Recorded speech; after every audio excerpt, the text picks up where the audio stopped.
অনেক দিনের কথা। খুলনা অবধি নতুন রেল লাইন বসেছে। একটা স্টেশন ঝিকরগাছি। শ্রাবণ মাস, সারাদিন ঝুপঝুপে বৃষ্টি।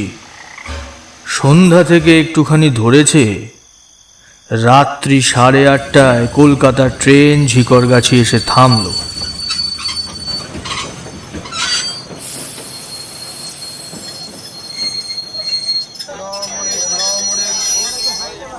দুর্যোগে মোটে ভিড় নেই। জন 3-4 গাড়িতে উঠল। নামলো একটি মাত্র যুবা পুরুষ, নাম বিনোদ। কাছাকাছি সাদিপুর গাঁয়ের মাখনলাল করের জামাই। তার ছোট মেয়ে চঞ্চলার সঙ্গে বিয়ে হয়েছে বছর 2 আগে। পুনায় থাকে বিনোদ, মিলিটারিতে চাকরি করে। সম্প্রতি বাসা পেয়েছে। বউকে নতুন বাসায় নিয়ে যাবে। 1 সপ্তাহ ছুটি নিয়ে শ্বশুর বাড়ি যাচ্ছে। এরপর ভাদ্র মাস পড়ে যাবে। শ্বশুর শাশুড়ি তখন মেয়ে পাঠাবেন না, সেই জন্যে তাড়াতাড়ি। স্টেশনে নেমে বিনোদ গেট পেরিয়ে বেরুলো। গেটে লোক নেই, কেউ টিকিট চাইল না। তাকিয়ে তাকিয়ে দেখে কোনো দিকে জনমানব দেখা যায় না। আরো 2 বার সে শ্বশুর বাড়ি এসে গেছে। পথ মোটামুটি জানা। তবু ভালো করে একবার স্টেশন মাস্টারের কাছে জিজ্ঞাসাবাদ করে নেবে। অফিস ঘরের দরজা ধরে ঝাঁকাচ্ছে বিনোদ। মাস্টার মশাই, ও মাস্টার মশাই। দরজা ভিতর থেকে বন্ধ, আলো জ্বলছে। স্টেশন মাস্টার হয়তো আছেন অফিসে, সাড়া দিচ্ছেন না। শুনুন একবারটি। মাস্টার মশাই, ও মাস্টার মশাই। পয়েন্টসম্যান এলো হঠাৎ কোন দিক থেকে। গায়ে নীল কোট, তার উপর মোটা কম্বল জড়ানো। তা সত্ত্বেও হি হি করে কাঁপছে। বলে, ডাকেন কেন বাবু? মাস্টারমশাই জ্বরে বেহুশ। গাড়ির ছাড় গার্ড সাহেব আজ আমার কাছ থেকে নিয়ে নিল। উনি উঠতে পারবেন না। আমায় বলুন কি দরকার? সাদিপুর থেকে আমার জন্য পালকি আসার কথা, কিন্তু দেখতে পাচ্ছি না তো। ভ্রুভঙ্গি করে পয়েন্টসম্যান বলে, পালকি চাচ্ছেন বাবু? বলি, পালকিটা বইবে কারা? বেয়ারা চুটবে কোথা? ম্যালেরিয়ার নতুন আমদানি। ঘরে ঘরে মেয়ে মর্দ সকলের জ্বর। 1 বাটি বার্লি রেঁধে দেবার মানুষ জোটে না। আপনার মাথায় পালকির শখ চাপলো এখন? হাঁসফাঁস করছিল লোকটা। বিনোদের সামনে সেইখানে মেঝের উপর বসে পড়ল। বলে, আগের লোকটা মারা গেল জ্বরে। পরশুদিন আমায় এই স্টেশনে পাঠালো। আমাকেও জ্বরে ধরেছে। কপালে কি আছে জানি নে।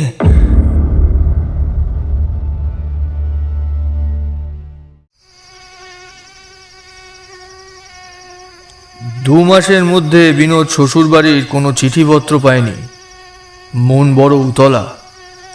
স্টেশন মাস্টার পুরনো লোক, তিনি হয়তো খবরাখবর কিছু বলতে পারতেন। এ লোক একেবারে নতুন, একে জিজ্ঞাসা করে কোনো লাভ নেই। সারাদিন খাওয়া হয়নি বিনোদের, বড় ক্লান্ত। একবার ভাবলো রাত্রিটা স্টেশনে কাটিয়ে সকালবেলা বেরোবে, কিন্তু সামান্য পথ, মাইল 3 বেশি নয়। মশা ঝাঁকে ঝাঁকে এসে পড়ছে। যা গতিক, রাতের মধ্যে চোখ বুঝতে দেবে না। তার চেয়ে কোনো রকমে পথটুকু কাটিয়ে শ্বশুরবাড়ির খাটের উপর গদিয়ান হয়ে পড়া ভালো।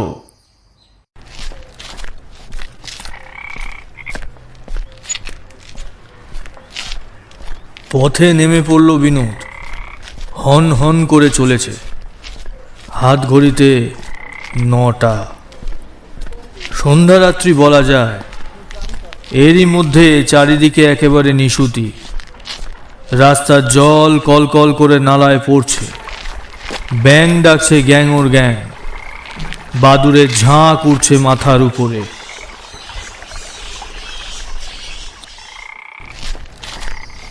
চাঁদ দেখা দিল আকাশে। মেঘ ভাঙা ঘোলাটে জ্যোৎস্না। অদূরে কেয়া ঝাড়, ছত্রাক আর কেয়া পাতার নিচে মানুষ যেন। মানুষটা কাঁটা বনের মধ্যে মোটা কেয়াগুঁড়ির উপর আরামে পা ছড়িয়ে বসে আছে। স্টেশন থেকে বেরিয়ে এতক্ষণের মধ্যে প্রথম এই মানুষ। বিনোদ ব্যাকুল হয়ে জিজ্ঞাসা করে, সাদিপুরে মাখনলাল করের বাড়ি যাব, যাচ্ছি তো ঠিক? শঙ্খের মতন আওয়াজে মানুষটা জবাব দেয়, হুম, সাদিপুর যাবে তো এইদিকে চলে এসো, ডাকছি, আসছো না কেন? পথ কোথা? গহীন জঙ্গলের মধ্যে? পাগল নিশ্চয়ই, নয়তো রাত্রিবেলা ঘর বাড়ি ছেড়ে এমন জায়গায় কেন? মিলিটারি মানুষ বিনোদ, সে কিছু গ্রাহ্য করে না। নিরুত্তরে অন্যদিকে মুখ ফিরিয়ে আরো জোরে গটমট করে চলল। দীর্ঘ একটা খেজুর গাছ ঝড়ে মেকে গেছে। কাত হয়ে আছে সেটা রাস্তার উপর। গাছটা আগেও দেখেছে, বিনোদের মনে পড়ল। ঠিক পথেই যাচ্ছে, তবে পথ হারায়নি। যেইমাত্র গাছের নিচে আসা, গাছটা নুয়ে এসে বিষম জোরে মাটিতে আছড়ে পড়ল। সঙ্গে সঙ্গে আবার আগেকার অবস্থায় তেমনই কাত হয়ে আছে রাস্তার উপর। আর যেন খলখল হাসি শুনতে পায় বাতাসে।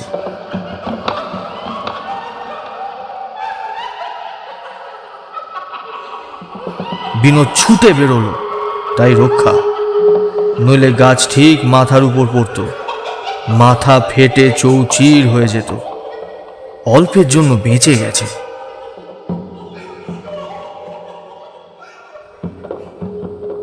খুব খানিকটা গিয়ে পিছনে তাকায়।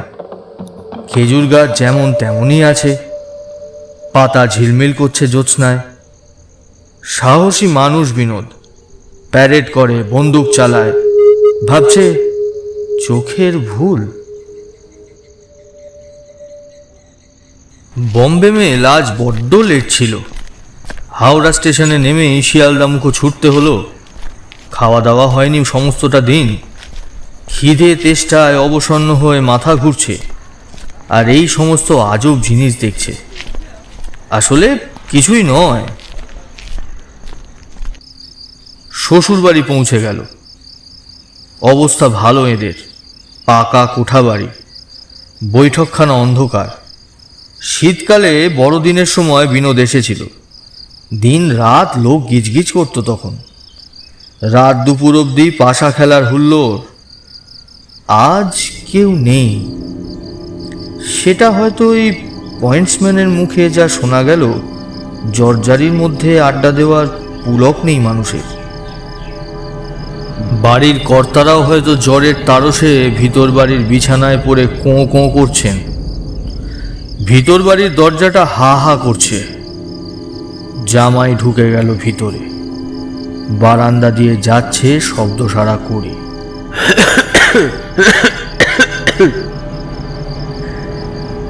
একজন কেউ বেরিয়ে আসুক।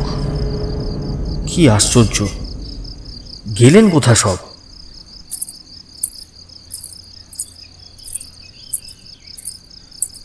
হঠাৎ কোন দিক থেকে ঘোমটা দেওয়া এক বউ এসে সামনের উপর দাঁড়ালো। বিনোদ হকচকিয়ে যায়। তাড়াতাড়ি পরিচয় দিল, এই বাড়ির ছোট জামাই আমি, বিনোদ। খিলখিল করে উচ্ছ্বলিত হাসি। হাসতে হাসতে ঘোমটা খুলে ফেলে চঞ্চলা। বিনোদের সঙ্গে এই মেয়ের বিয়ে হয়েছে। চঞ্চলা আগে আগে চলেছে। মস্ত বড় বাড়ি, আরও কত বারান্দা, কত সিঁড়ি উঠান পার হয়ে চলল। একসময় বিনোদ সেই আগের প্রশ্ন করে, মানুষ দেখিনে, গেলেন কোথায় এরা সব? চঞ্চলা বলে, ঝিকরগাছিতে আমার এক পিসির বাড়ি। পিসির মেয়ের বিয়ে আজ, তাই বাড়ি শুদ্ধ লোক সেখানে চলে গেছেন। আমারও যাবার কথা ছিল, কিন্তু জ্বরতে উঠে সবে কাল অন্নপত্র করেছি কিনা। ঘরের মধ্যে এসে গেছে দুজনা। কুলুঙ্গিতে প্রদীপ, প্রদীপের আলোয় বিনোদ চঞ্চলার দিকে ভালো করে তাকালো। অসুখ করেছিল, চেহারায় তা বোঝা যায় না। আগে যেমন দেখে গেছে তেমনই। চঞ্চলার চেহারা ও স্বাস্থ্য চমৎকার। বিনোদ বলে, এত বড় বাড়ির মধ্যে একলা একটি প্রাণী, ভয় হচ্ছে না তোমার?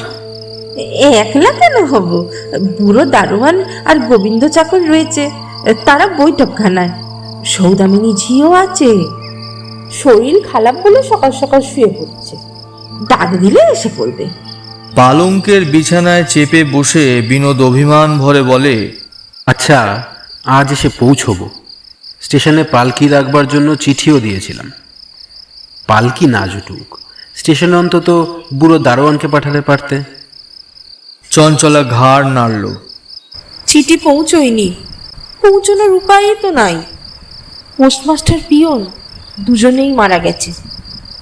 যে রানার ডাক বয়ে আনতো, শুনছি সেও নাকি নাই।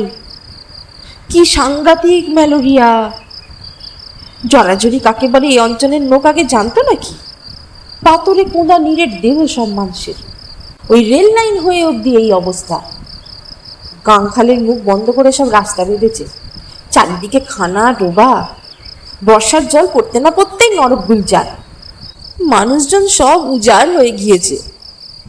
কথাবার্তার মধ্যে একসময় বিনোদ বলে, মানে তোমার কাছে বলতে কি, সারাদিন ভাত জোটেনি, ভীষণ খিদে পেয়েছে। খিদের চোটে আমার কথা সরছে না। তাড়াতাড়ি 4টি ভাত ফুটিয়ে দিতে পারো তো দেখো। চঞ্চলা ব্যস্ত হয়ে উঠে পড়ল। ছি ছি, আগে বলতে হয়তো। চালে ডালে খিচুড়ি চাপিয়ে দিয়ে গে, তাড়াতাড়ি হবে। তরকারি হাঙ্গামা যাব না, শুয়ে থাকো তুমি, বিশ্রাম করো, এসে ডাকবো তোমায়। চলে গেল চঞ্চলা, যেন উড়ে বেরিয়ে গেল পাখির মতন। এই ঘরটায় বিনোদ আগেও থেকে গেছে। পিছনে খিড়কির বাগান, কদম ফুল ফুটেছে, খোলা জানলায় মিষ্টি গন্ধ আসছে। কুলুঙ্গির প্রদীপটা হঠাৎ দপদপ করে, আলো নাচে দেয়ালে দেয়ালে, চমক লাগে। অনেক লোকের আনাগোনা যেন বাইরে, ফিস ফিস কথাবার্তা। কে রে? গোবিন্দ নাকি ওখানে?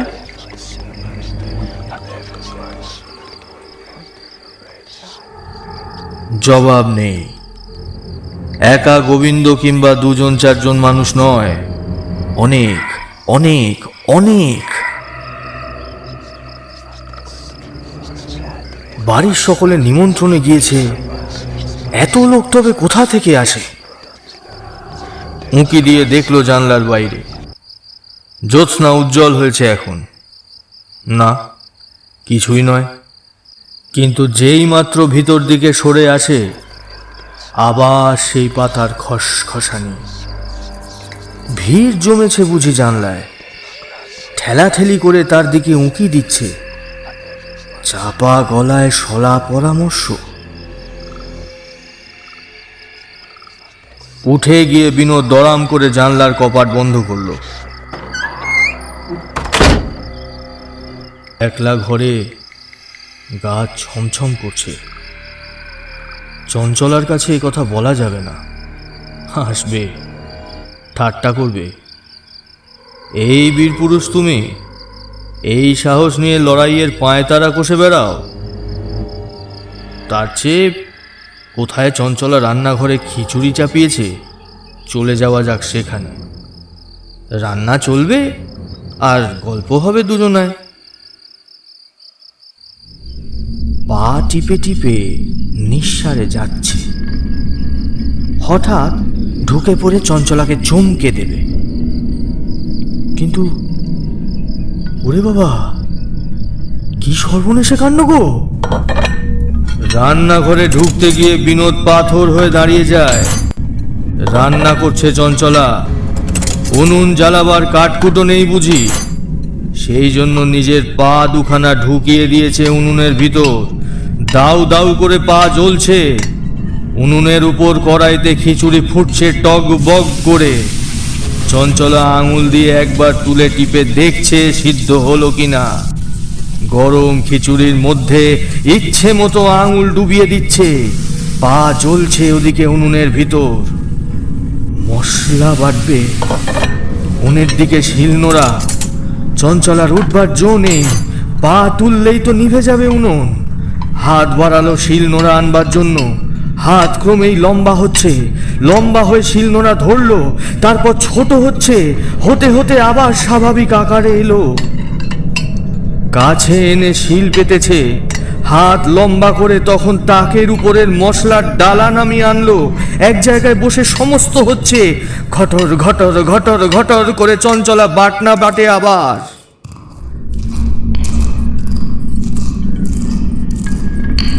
বিনোদ রুদ্ধ নিঃশ্বাসে দেখে সব তাকিয়ে। পা দুটো খুঁটির মতন অনড় হয়ে গেছে, দেখছে এক দৃষ্টিতে। খিচুড়ি নামিয়ে চঞ্চলা থালায় ঢালে, পিঁড়ি পেতে ঠাঁই করলো, জলের গেলাস দিল পাশে। পাতিলেবুর কথা মনে হলো বুঝি এই সময়। জানলার গড়াত দিয়ে হাত বের করে দেয়। লম্বা হচ্ছে হাত, আরো আরো। হাত 50 তো হবেই। পাঁচিলের প্রান্তে পাতিলেবুর গাছ। বিনোদের দেখা আছে। ডান হাত সেই অবধি বাড়িয়ে পটপট করে গোটা চারেক লেবু ছিঁড়ে হাত আবার গুটিয়ে আনে। মুটি পেতে লেবু কাটছে। হঠাৎ বিনোদ যেন সংবিত ফিরে পায়। উঠি কি পড়ি ছুটছে। শ্বশুর বাড়ির বাইরে একেবারে রাস্তার উপর, রাস্তা ধরে ছুটছে। মানুষ দেখা যায় না, কিন্তু চারিদিক থেকে কলরব, বহু কণ্ঠে ডাকাডাকি করছে।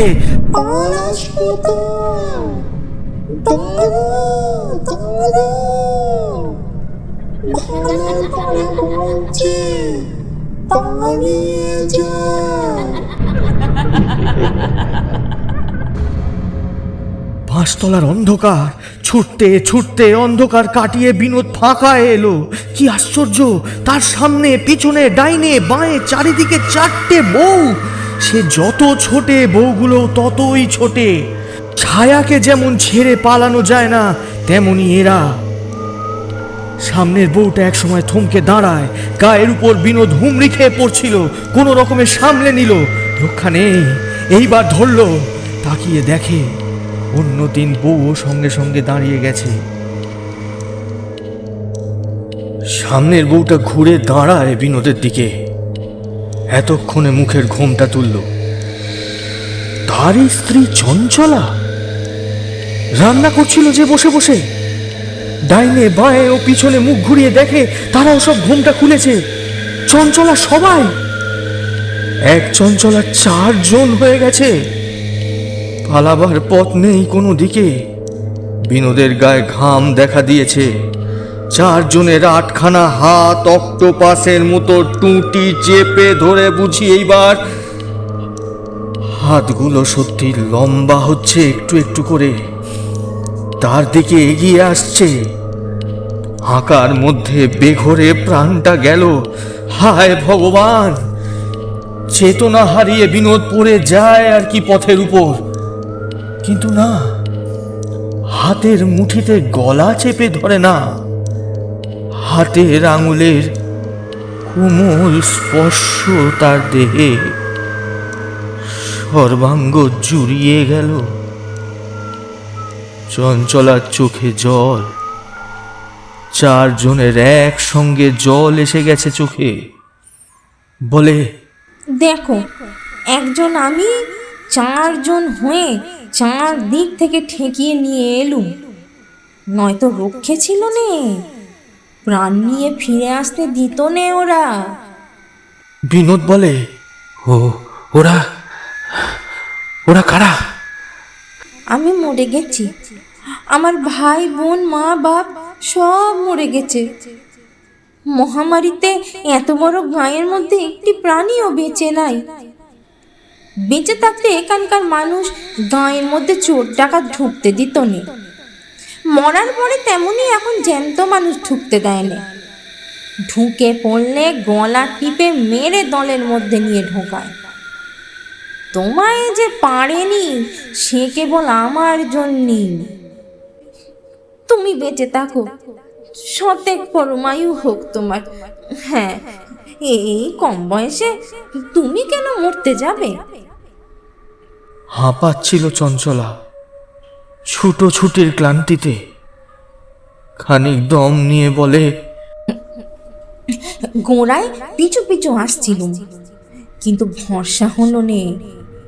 সামনের দিক দিয়ে কিংবা ডাইনে বাইয়ে কেউ এসে যদি টপ করে ধরে নেয়। একজন চারজন হয়ে চতুর্দিক দিয়ে ঘিরে নিয়েছি। সে যে কি কষ্ট! আর ভয় নেই, শান্তিপুরের সীমানা ছাড়িয়েছি। আর একটুখানি গিয়েই স্টেশন। যাও তুমি, যাও, কোনো ভয় নেই, আর ভয় নেই। যাও যাও। দেখি একটু পাখানা, একটু মাথায় ধুলো নেব। চার বউ চারপাশ থেকে মাথা নুইয়ে চারখানা ডান হাত বের করে বিনোদের পায়ের ধুলো নিল। পলকের মধ্যে দেখে ফাঁকা মাঠের মধ্যে একলা সে দাঁড়িয়ে, কোনো দিকে কেউ নেই। আমাদের গল্প আজ এখানেই শেষ হলো। শুনছিলেন মনোজ বসুর গল্প অবলম্বনে জামাই। পর্ব পরিচালনা এবং সূত্রধর হিসেবে ছিলেন মনোজিৎ। বিভিন্ন চরিত্রে বিনোদ সাগ্নিক, চঞ্চলা শতরূপা, লাইন্সম্যান এবং অচেনা ব্যক্তি মনোজিৎ। প্রচ্ছদ করেছেন সাগ্নিক। আবহ এবং শব্দ পরিকল্পনায় শতরূপা। প্রযোজনা ফ্লাই অন গল্পের নতুন ঠিকানা ইউটিউব চ্যানেল। আপনারা সবাই কিন্তু কমেন্ট করে অবশ্যই জানাবেন কেমন লাগলো আমাদের গল্প। ভালো মন্দ যেরকমই হোক, আপনাদের ফিডব্যাক আমাদের কাছে অত্যন্ত গুরুত্বপূর্ণ। আমাদের চ্যানেলের উন্নতির জন্য আপনাদের মতামত আমাদের ভীষণ প্রয়োজনীয়। যারা আমাদের চ্যানেলের গল্প প্রথমবার শুনছেন তারা অবশ্যই আমাদের চ্যানেলটি সাবস্ক্রাইব করবেন, লাইক করবেন এবং পরিচিতদের সাথে অবশ্যই শেয়ার করবেন। আজ তাহলে এই পর্যন্তই থাক। আবার দেখা হবে পরের সপ্তাহে আরেকটা নতুন গল্পের সাথে। সঙ্গে থাকুন, শুনতে থাকুন।